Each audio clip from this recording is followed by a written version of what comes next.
ধর্ষণ নিয়ে কোনো পদক্ষেপ নেই সার্জিস হাসনাতের।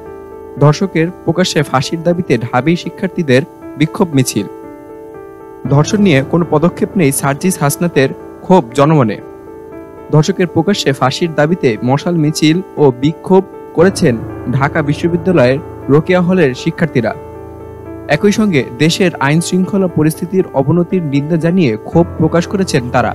শনিবার সন্ধ্যা 7:30টায় রোকেয়া হলের সামনে থেকে শিক্ষার্থীরা মশাল মিছিল বের করেন। মিছিলটি রোকেয়া হলের সামনে থেকে ভিসি চত্বর প্রদক্ষিণ করে আবারও রোকেয়া হলের সামনে এক সংক্ষিপ্ত সমাবেশ মিলিত হয়।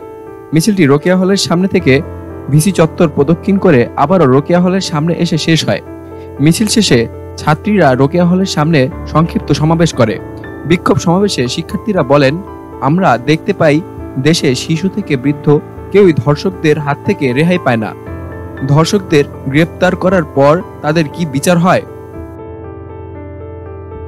তাদের কি ধরনের বিচার হয় আমরা জানতে পারি না। তাদের ফাঁসি হয় কিনা তাও জানতে পারি না। আবারও দেখা যায় ধর্ষকরা জামিন পেয়ে বাইরে অবাধে চলাফেরা করে। ধর্ষকদের শাস্তি সংবিধানে লিপিবদ্ধ থাকলেও তা আমরা বাস্তবায়ন হতে দেখি না। ঢাবি শিক্ষার্থীরা বলেন, মাগুরায় শিশু আসিয়াকে ধর্ষণের ঘটনায় যে 3 জন পুরুষ ও 1 জন নারী জড়িত থাকে তাদের প্রকাশ্যে ফাঁসি চাই। আমরা অ্যারেস্ট নাটক আর দেখতে চাই না। আমরা দোষীদের প্রকাশ্যে ফাঁসি চাই। প্রকাশ্যে ফাঁসি না দিলে আমরা শান্ত হব না।